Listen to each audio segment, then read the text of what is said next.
नयों द्वारा एक ही वस्तु को एक भाव अपेक्षा ऐसा भी मानना और ऐसा भी मानना। वस्तु तो एक है, वस्तु दो नहीं है। निश्चय से वस्तु अलग है, व्यवहार से वस्तु अलग है, ऐसा है ही नहीं। आत्मा तो एक है, फल में है ना। और उसको पर्याय आदि की दृष्टि से कथन करना, संयोग आदि की दृष्टि से कथन करना, वो कहलाता है व्यवहार। और उसी आत्मा को उसका मूल जो स्वभाव है उसकी अपेक्षा कहना, वो कहलाता है निश्चय। जो वस्तु जैसी है उसको वैसा बताना निश्चय है, और उसके साथ कोई संयोग आदि देखकर भेद प्रभेद कर कर बताना उसका नाम व्यवहार है। तो तुम्हारे भेद करने से वस्तु में भेद नहीं होते, ख्याल में है ना। और जो जिससे भेद है उसको अभेद करने से वो वस्तु में मिल नहीं जाता। देह और आत्मा एक है। ये कथन व्यवहार का है कि निश्चय का है? व्यवहार का है। तो देह और आत्मा एक हो गए क्या?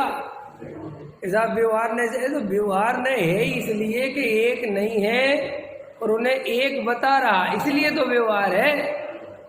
वस्तु स्वरूप में थोड़ी कुछ हो गया है। और देह और आत्मा कभी एक नहीं हो सकते। एक कथन है परमार्थ का, ये वास्तविक है। तो निश्चय ने और व्यवहार ने का कैसा श्रद्धान करना कि जहाँ ऐसा लिखा हो कि देह और आत्मा एक है। क्या लिखा हो? दो गोरे दो सावले, दो हरियल दो लाल। वहाँ की जो बचे हुए हैं वे कंचन वर्ण के, समझे? तो भैया ये कथन आया जिनवा, इसका मतलब क्या है? कैसे है भगवान? दो गोरे हैं, दो सांवले हैं और दो लाल। तो ऐसे थोड़ी है भगवान। तो किसका वर्णन है? देह का, शरीर का। अरे काला गोरा कौन होता है? शरीर। अब वो कह रहे हैं स्तुतिकार कि भगवान काले हैं, गोरे हैं, लाल हैं, हरे हैं, कंचन वर्ण है। अभी स्तुति कर रहे हैं। तो ये वास्तव में व्यवहार ने का कथन है। तो अब इसमें क्या करें, कैसे श्रद्धान करें? ऐसा श्रद्धान करना कि ये भगवान की स्तुति नहीं है, ये उनके शरीर आदि के संयोग के कारण वास्तव में उपचार से उस रूप में स्तुति की गई है।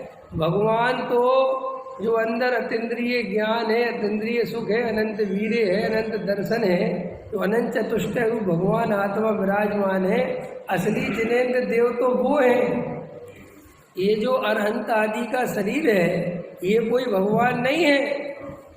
ये जो प्रतिमा है, बोलो महावीर भगवान की जय, अपन ने प्रतिमा विराजमान कर रखी, सो कोई इन्हीं को भगवान मान ले तो फुल प्रश्न करो।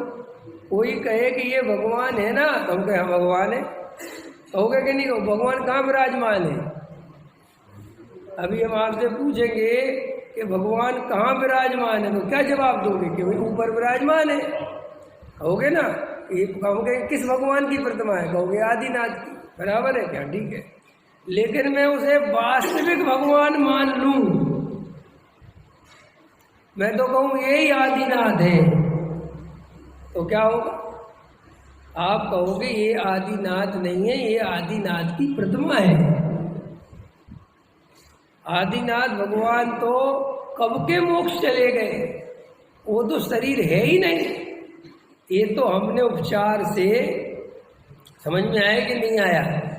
तो जिनेन्द्र देव की याद आवे, उन्हें नहीं तो अपन ने उनकी प्रतिमा विराजमान कर दी। अब उसके साथ हम ऐसा व्यवहार करते हैं भगवान जैसा।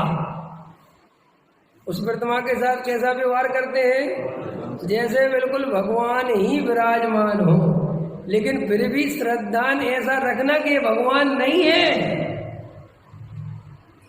तो फिर जब भगवान नहीं है तो ऐसा व्यवहार क्यों कराते हो?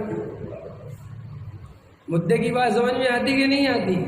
जब ये भगवान नहीं है तो ऐसा व्यवहार क्यों कराते हो? इसलिए कराते हैं कि ये उनके जैसा ही विराजमान किया है। और ऐसा करके इसलिए कराया है कि यहाँ साक्षात भगवान नहीं है, केवली भगवान का विरह है। तो तुम्हें इस प्रतिमा आदि का वैसा आकार बनाया है, इसमें वैसी स्थापना निक्षेप से स्थापना करी है कि ताकि तुम्हें साक्षात जिनेंद्र देव की जो असली वाले हैं उनकी याद आती रहे। और ये कोई बड़ी बात नहीं है, ये सब करते हैं कि कैसे तुम्हारे पिताजी मर गए या उनके पिताजी मर गए, तुम उनकी फोटो लगा लेते हो, तो कोई पूछे क्यों लगा ली। अब जो मर गए कि भाई इसलिए लगाई है कि वो थे और वो हमारे घर के सब कुछ थे, तो हमें उनकी याद आती है कि देखो हम इनकी संतान है। यही है ना। कैसे श्री गुरु कहते हैं कि जो प्रतिमा आदि का इसलिए स्थापना विराजमान आदि करते हैं ताकि तुम्हें उसके माध्यम से जो वास्तविक जिनेंद्र देव हुए हैं उनकी भक्ति, उनकी महिमा, उनका परिचय बना रहे। लेकिन कोई जीव इस प्रयोजन को ना जाने और असली भगवान इन्हीं को मानकर बस इन्हीं के भगवान भरोसे खड़ा रहा, वो प्रतिमा से मांगने लग जाता है, मेरा कुछ कर दो, कुछ दे दो। तिजारे वाली प्रतिमा में चमत्कार है चंदा प्रभु का, है ना। और महावीर वाली प्रतिमा में और ज़्यादा चमत्कार है महावीर का। पदम प्रभु में पदम प्रभु भगवान का चमत्कार है। तो ये महामिथ्यात्व के लक्षण है कि क्यों है कि भैया तुम जिस प्रतिमा का चमत्कार मान रहे हो वो प्रतिमा किसकी है?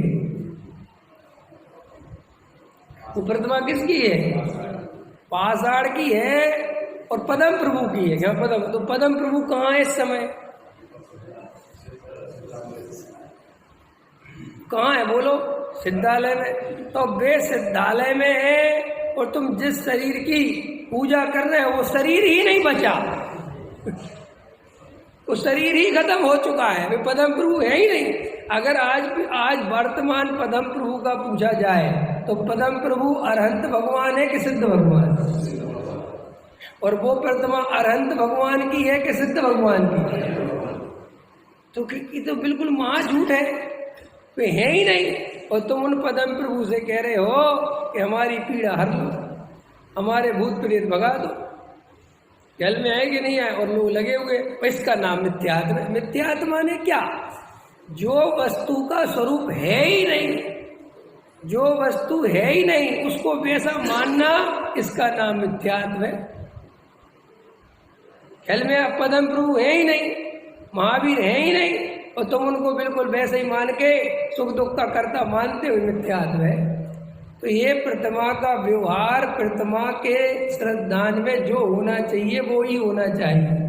अगर कोई इन्हीं को असली भगवान मान ले और इन्हीं के साथ अपना सुख दुख जोड़ता रहे तो वो गृहीत मिथ्या दृष्टि है। तो कोई ऐसा प्रश्न करे कि जब प्रतिमा भगवान नहीं है तो विराजमान क्यों करी, तो समझ में आ गई क्यों करी।